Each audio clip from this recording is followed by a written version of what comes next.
January 1945. Inside a fortress city on the Baltic coast, 500,000 people are trapped between an advancing Red Army and a frozen sea. Hitler has just declared it unconquerable, a fortress that must never fall, whatever the cost to the people inside it. He is about to be proven catastrophically wrong. This is the story of Königsberg, the ancient city that died in 90 days of fire and ice.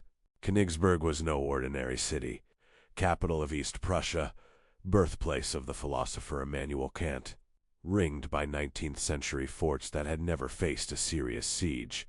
It stood as the crown jewel of German culture in the East for over 700 years.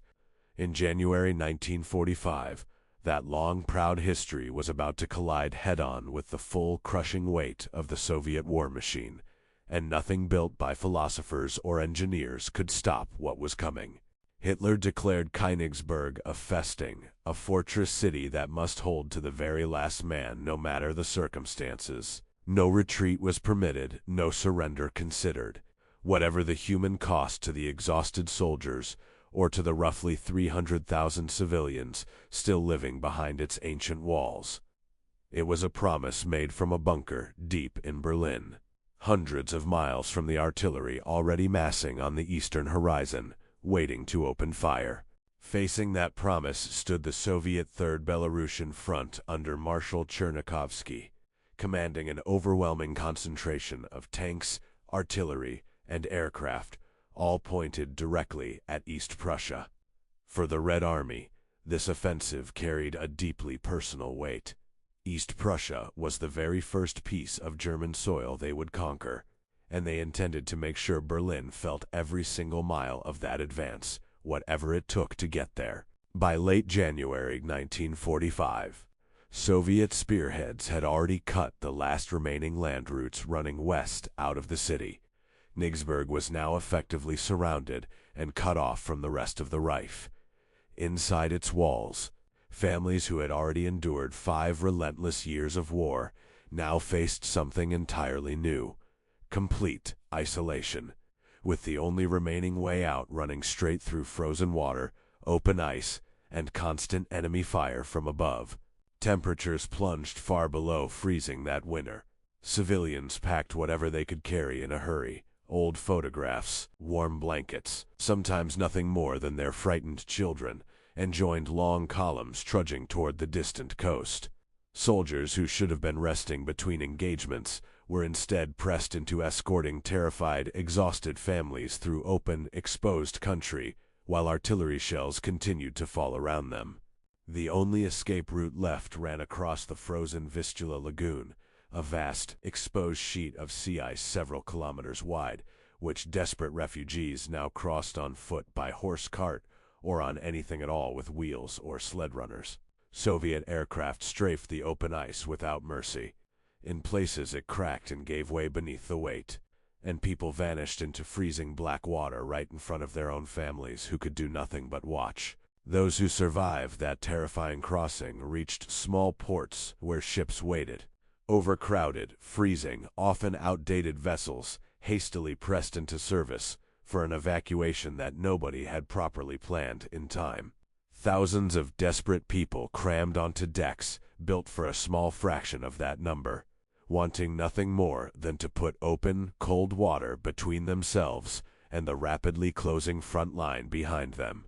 Inside the city itself, the garrison prepared for the siege that everyone now knew was coming. Trenches were dug straight through elegant parks and tree-lined boulevards. Anti-tank barriers rose across streets that had hosted university lectures and orchestral concerts for 2 centuries. Regular soldiers, elderly Volkssturm militia, and even teenage boys took up defensive positions in a city built for scholars and merchants, never for a modern siege.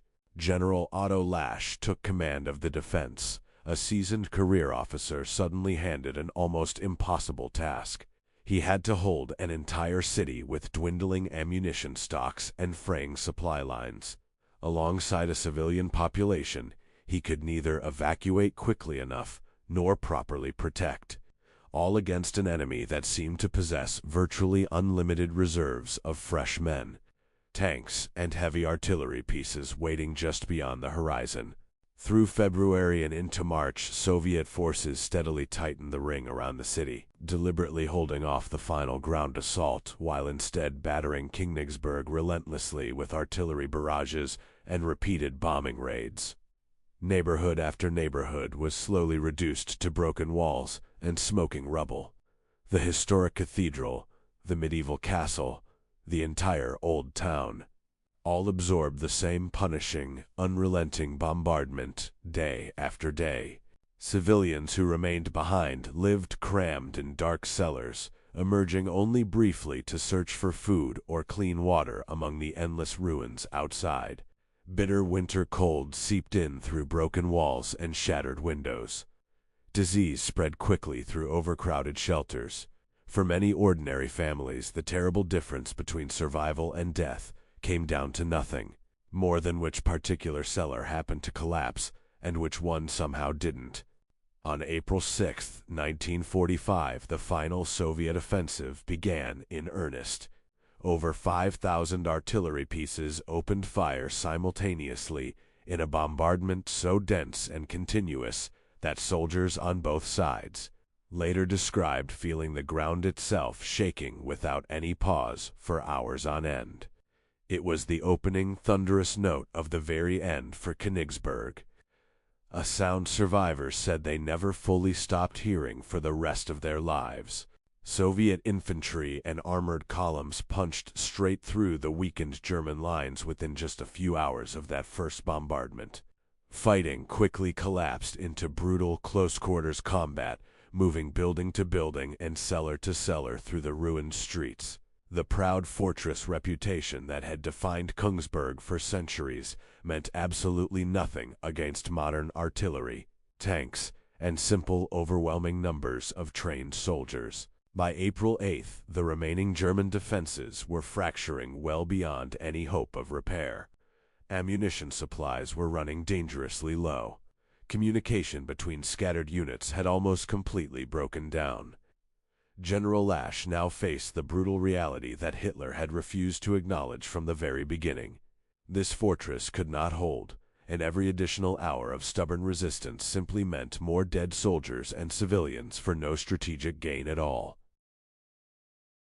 The battle had lasted roughly 90 punishing days, from the first complete isolation of the city in late January to its final fall in early April. Careful estimates of the dead, combining both soldiers and civilians together, run well into the tens of thousands, with many more left wounded, permanently missing, or simply lost forever during the desperate evacuations across that frozen bay and open sea. What stays with me most researching this particular battle isn't the artillery numbers or the precise troop movements across old military maps. It's the simple image of ordinary families crossing that frozen bay, on foot in the dark, listening carefully for any sound of the ice cracking beneath their feet. Behind every single column of refugees stood a parent making a decision that no human being should ever have to face in their entire lifetime. Königsberg no longer exists, not as the city Immanuel Kant once walked through deep in thought, and not as the fortress Hitler swore would never, ever fall to any enemy. Kaliningrad stands in its place today, an entirely different city, with an entirely different history layered directly over the old one. So perhaps the real question worth asking is this: was Königsberg's downfall the failure of one exhausted general, or simply the price of a promise no city could ever have truly kept?